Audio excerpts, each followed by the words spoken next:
وما خلقت الجن والانس الا لیعبدون، کہ حقیقت معنی میں انسان رب کی بندگی کرنے کے لیے ہی پیدا کیا گیا ہے۔ اقیموا الصلاۃ، نماز قائم کیجیے، نماز پڑھیے۔ نماز پڑھنے سے بہت سارے فائدے ملتے ہیں۔ آپ نے طوفان نوح کا واقعہ پڑھا ہوگا یا سنا ہوگا۔ کتنا بڑا وہ طوفان تھا۔ طوفان آنے سے پہلے اللہ رب العزت نے اپنے پیغمبر حضرت نوح علیہ السلام کو یہ حکم فرمایا کہ آپ اللہ کے چاہنے والے لوگوں کو لے کر کشتی میں سوار ہو جائیں۔ جتنے بھی اللہ کے چاہنے والے ہیں ان تمامی کو لے کر کشتی میں سوار ہو جائیں۔ حضرت نوح علیہ السلام اپنے ماننے والوں کو لے کر، رب کے چاہنے والوں کو لے کر کشتی میں سوار ہو گئے۔ لیکن ایک اللہ کی نیک بندی بھی تھی جس سے حضرت نوح علیہ السلام نے وعدہ کیا تھا کہ میں تجھ کو بھی کشتی میں سوار کر لوں گا۔ اتفاق ایسا ہوا کہ جب طوفان آیا تو حضرت نوح علیہ السلام تمامی کو لے کر کشتی میں سوار ہو گئے، لیکن اس بوڑھی عورت کا خیال نہیں آیا۔ طوفان آیا، تباہی مچایا،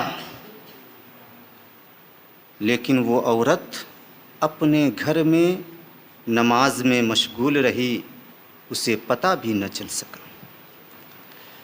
جب طوفان گزر گیا تو رب کے پیغمبر حضرت نوح علیہ السلام کو اس بوڑھی عورت کا خیال آیا تو آپ اس کے مکان پر گئے۔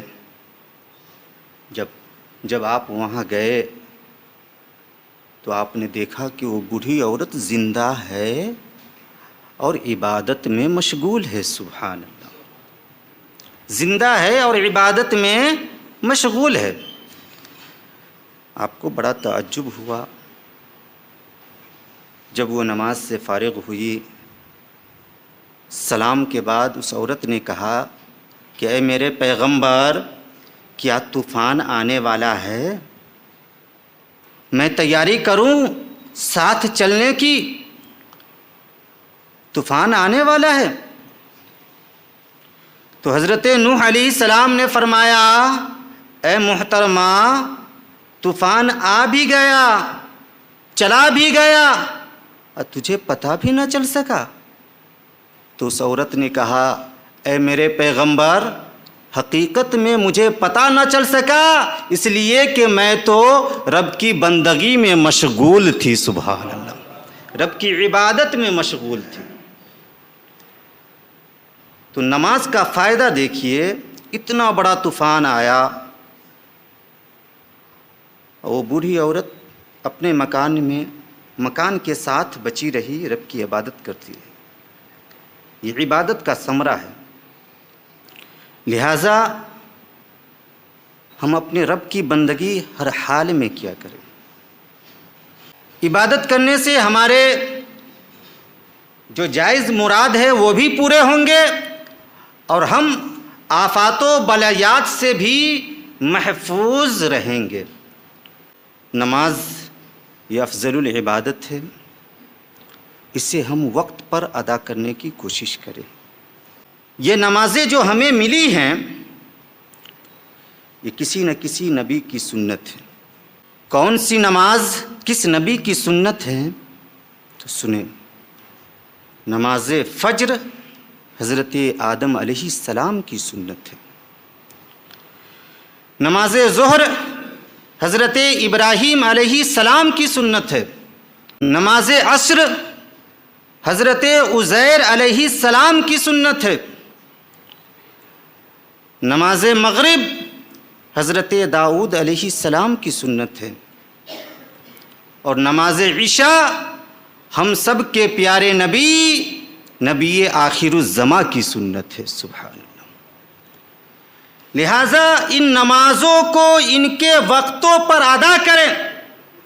ادا کریں گے تو اللہ کی رضامندی حاصل ہو جائے گی، رب کی خوشنودی حاصل ہو جائے گی.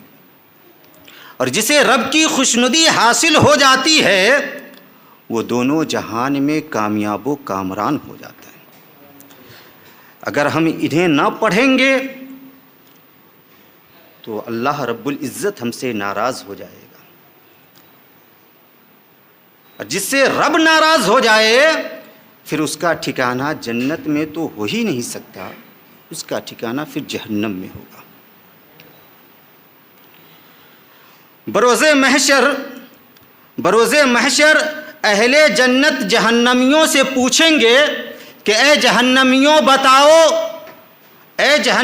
بتاؤ تمہیں کس جرم نے جہنم میں ڈالا ہے؟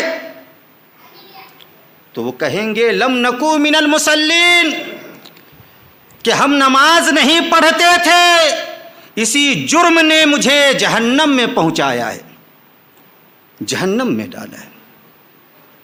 لہذا نمازوں کو ان کے وقتوں پر صحیح طریقے سے ادا کریں.